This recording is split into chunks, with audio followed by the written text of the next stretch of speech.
سب سے بڑا پلر جو ہے، اگر آپ ایجوکیشنل سسٹم میں کوئی بہتری لانا چاہتے ہیں تو وہ اساتذہ کے بغیر ممکن نہیں ہے۔ جس وقت ہم نے یہ چیلنج شروع کیا ہے تو لرننگ پاورٹی کا یہ معیار ہے کہ ہماری 5ویں کلاس کا جو بچہ ہے وہ کوئی ایک پیراگراف یا ایک جملہ بھی صحیح طرح کمپریہینڈ نہیں کر سکتا۔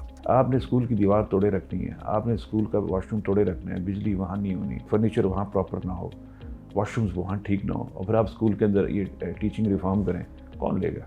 تو پورا ایکو سسٹم کو ایز اے ہول آپ نے ریفارم کرنا ہے، ساتھ پھر ٹیچنگ کو کریں اور پھر اسٹوڈنٹس کو کریں، دونوں ریسیو کریں گے ریفارمس کو۔ اسکول آپ کا فوکل پوائنٹ ہے کمیونٹی کا، why not to make it beautiful. It's about public buildings ہم نے پاکستان کی ورسٹ مینٹینڈ بلڈنگز ہے، تو میں نے یہ سوچا کہ اسکولوں کو اتنا خوبصورت بناؤ کہ وہ اٹریکٹ ہو جائیں، بچوں کو اٹریکٹ کریں، ان کے پیرنٹس کو اٹریکٹ کریں، کمیونٹی کو اٹریکٹ کریں۔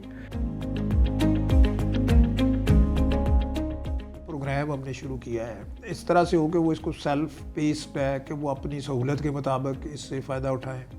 دوسرا یہ ہے کہ with the help of technology یہ ٹیچرز کو انیبل کرے گا۔ صرف انڈکشن ہی کافی نہیں ہوتی، انڈکشن کے بعد کنٹینیوس پروفیشنل ڈیولپمنٹ بڑی ضروری ہے، کیونکہ with the passage of time, every 6 months the technology is changing and they have to be flexible enough to adopt those changes in their method of teaching.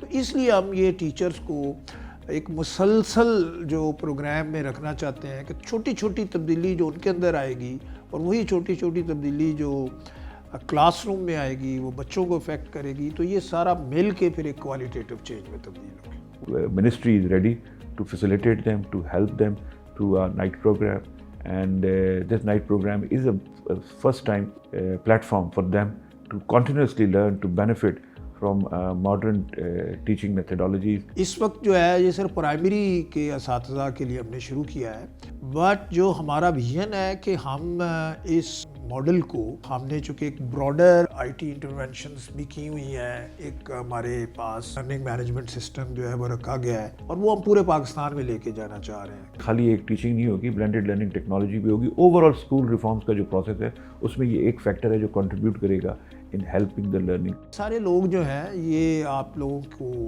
Help کرنے کے لیے، آپ کو guide کرنے کے لیے ہیں، اور ایز سیکرٹری اور ایز جو ہماری انسٹرکشنز ہیں ڈی جی یو کو، کہ اس کا مقصد صرف یہ ہے کہ ہم آپ کی پروفیشنل گروتھ میں آپ کو ہیلپ کر سکیں اور جو آپ کو آبسٹیکلز آتی ہیں اس کے دوران ان کو ریموو کیا جا سکے، اس کے علاوہ اس کا اور کوئی مقصد نہیں ہے۔ بچے بہت ایکسائٹیڈ تھے، وہ تو دے ور ایکسائٹیڈ کہ آپ نے ہمیں ایک رینبو انوائرمنٹ میں ڈال دیا ہے۔ دس فیل سو، وہ کہتے ہیں بڑا کوزی انوائرمنٹ ہو گیا ہے۔ کئی اسکولوں میں ہم نے کارپیٹ ٹائلز لگائی ہیں، کئی لیبز میں بن گئے، لائبریریز خوبصورت ہو گئی ہے، تو feel comfortable, much comfortable then at home. And I would like in Pakistan to have institutions like IITs springing up in every district.